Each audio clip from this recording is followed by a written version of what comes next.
Uncle Bob again from Fly Fishing Mythbusters, and we're reviewing Flarping from top to bottom. I've already covered the commercial opportunities and legal considerations, as well as precision chumming, which I think is a key. But now we're moving on to equipment, and we're going to start with the reels. Now, this reel has been flarping a long time. It is an Okuma SLV 78, which has the key feature for flarping, which is the adjustable drag, the sealed adjustable drag. And because it's an 8-weight, it will go on my 8-weight Aventic fiberglass rod, and that will be my river rod. I had a 5-weight lamps and liquid with a sealed drag on that 8-weight, but it really belongs back on the Cabela's CGR fiberglass 5.6, and there's a special reason for that. When I fish off the back of my boat for carp and buffalo, and that's where flarping started, although there was no fly involved at that time, probably wouldn't help. Well, wait a minute. It probably would help. And I can catch other species if I have a dropper that's a fly, and that's for the future.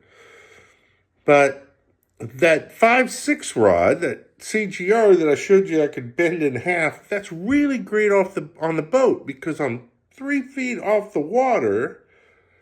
I have to get a big buffalo into the boat. I got a big ass net. That's the first thing I bought after I caught the first one. But that rod bending way down like this and not being long, perfect for the boat. So it gets the lamps and liquid with the sealed drag, and it stays at the boat. My Aventec 8-weight fiberglass rod that I just bought and love for lake fishing, lake flarping, will now get this reel, as it should. But because I caught a lot of fish on this, a lot of big fish, I got to look at my fly line. And when I look at my fly line, of course, I'm old school, right? I nail knot, right? No loops. I think that this line I bought from Risen Fly, and they called it like overruns, so that the lines were cheap and they had no loops. Yeah. Anyway, this is a weight forward line, and when I look at, see those kinks? When those hit your guides, and you even risk a little bit that you're going to lose a fish there, that has to go. Now, if I would have known about flarping when I put that line on this reel, a weight forward line has a thick line that tapers to the leader and then tapers down to what's called a running line, a thin line. And if I would have done this knowing where I was going to end up, I would have turned the line around, and I would have just started out flarping with the running line. I'm not going to do that now, because in cutting the front of this, right, I've removed the weight forward taper, and it's not worth anything.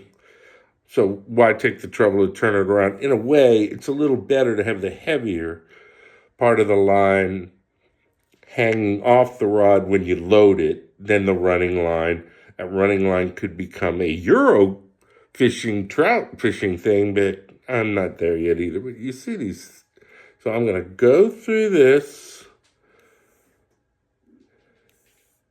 and I don't see anything bad there. And I'm going to come back to my bad spot, cut it. I will nail knot on a butt section that will have a triple nurse's loop on the end, and this will go dedicated to lakeside flarping. Bye-bye.